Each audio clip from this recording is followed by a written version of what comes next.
Efésios, a oração de Paulo pela igreja, louvor pela fé que há entre eles, pela caridade com os santos. Ele agradece a Deus, ele lembra-se deles, ele ora para que Deus lhes dê conhecimento e iluminação, que seu entendimento se abra para que conheçam e entendam a sua vocação em Deus. A obra de nosso Senhor Jesus Cristo, Ele nos abençoou com todas as bênçãos espirituais nos lugares celestiais em Cristo. Ele nos elegeu antes da fundação do mundo, Ele nos predestinou para filhos de adoção e nos fez agradáveis a si. Temos a redenção no seu sangue. Ele tornou abundante para nós a sabedoria e prudência, nos descobriu o mistério da sua vontade, Ele nos deu vida. O seu propósito, o propósito de Deus, congregar em Cristo todas as coisas para o louvor de sua glória. Tendo nele crido, foste selado com o Espírito Santo da promessa. A soberania de Cristo é real, todas as coisas lhe estão sujeitas. A nossa vida anterior, nossa vida antes, estávamos mortos nos nossos pecados, andando segundo o curso desse mundo, andando segundo o príncipe da potestade do ar, andando segundo o Espírito que atua nos filhos da desobediência, andando segundo as inclinações da carne, fazendo a vontade da carne e dos pensamentos. Éramos, por natureza, filhos da ira, estávamos como os demais. Essa era a nossa vida antes. A nossa vida agora em Cristo. Outrora erais trevas, agora sois luz no Senhor. Ele, sendo rico em misericórdia, nos amou com grande amor. Deus nos deu vida juntamente com Cristo. Pela graça somos salvos. Ele nos ressuscitou, nos fez sentar em lugares celestiais com Cristo. Fomos criados para boas obras, para mostrar a suprema riqueza da sua graça. Somos salvos pela graça.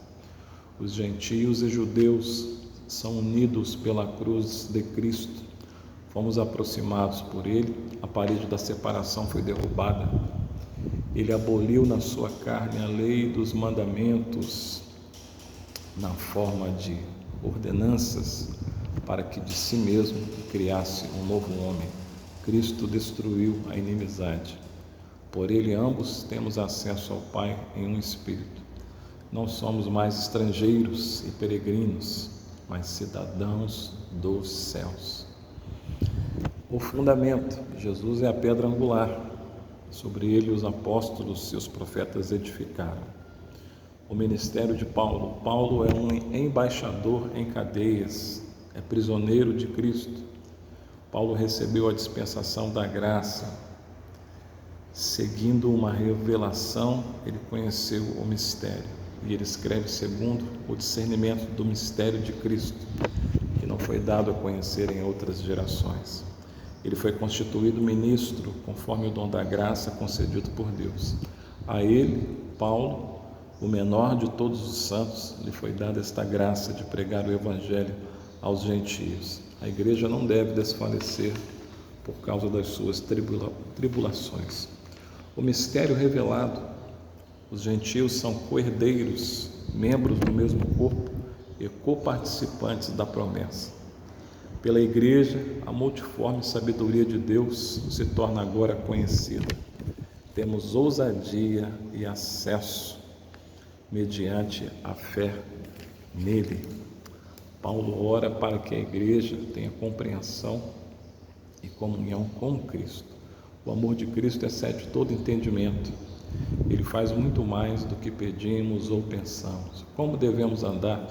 Devemos andar de modo digno da vocação em que fomos chamados, com toda a humildade e mansidão, com longanimidade, suportando uns aos outros em amor, esforçando por preservar a unidade do Espírito.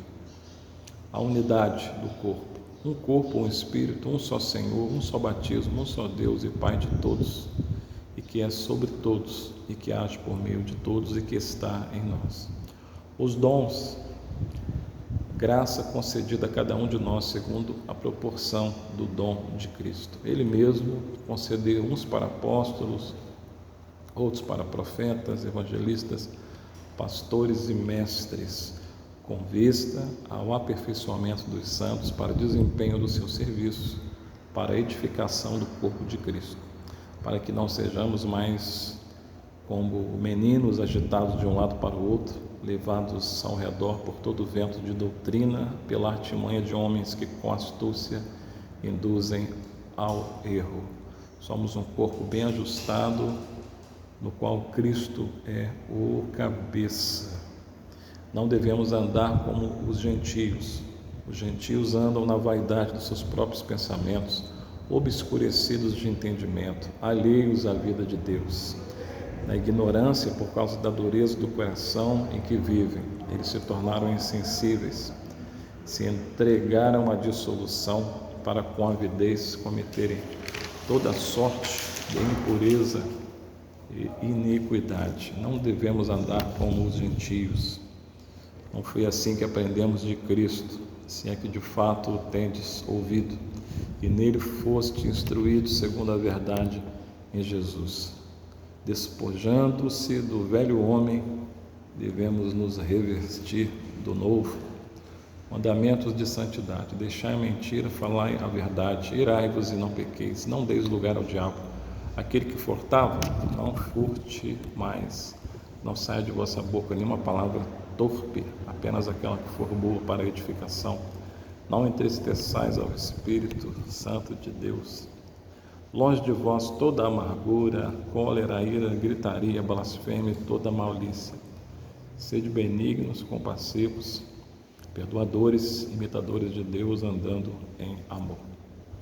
Não vos embriagueis com vinho no qual há dissolução, mas enchei-vos do Espírito, falando entre vós com salmos, hinos e cânticos espirituais, dando a Deus graças por tudo, remindo o tempo, porque os dias são maus. As obras das trevas, toda sorte de impureza e cobiça, nem sequer sejam nomeadas entre vós. Conversação torpe, palavras vãs, chocarrices, incontinências, impurezas, avarezas, idolatrias. Quem pratica tais coisas não tem herança no reino de Deus. Ninguém vos engane com palavras vãs. Não sejais participantes com eles, não sejais cúmplices nas obras infrutíferas das trevas, antes, porém, reprovai-as. Vede prudentemente como andais, não como necios, mas sim como sábios.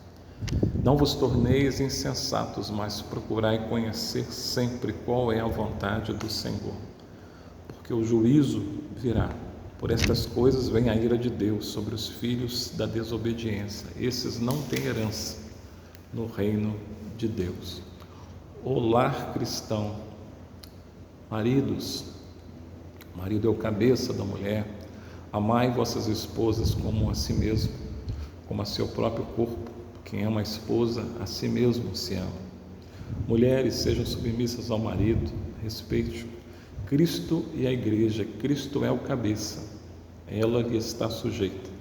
Cristo amou a igreja e se entregou por ela, para a santificar, tendo-a purificado por meio da lavagem da água pela palavra, para apresentar a si mesmo, igreja gloriosa, sem mácula, sem ruga, sem mancha ou coisa semelhante, porém santa e sem defeito. Ele a alimenta, ele cuida dela.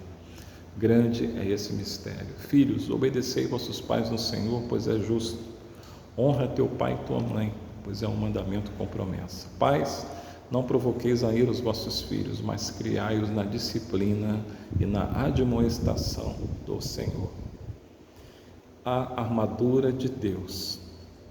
Por que nós precisamos dela?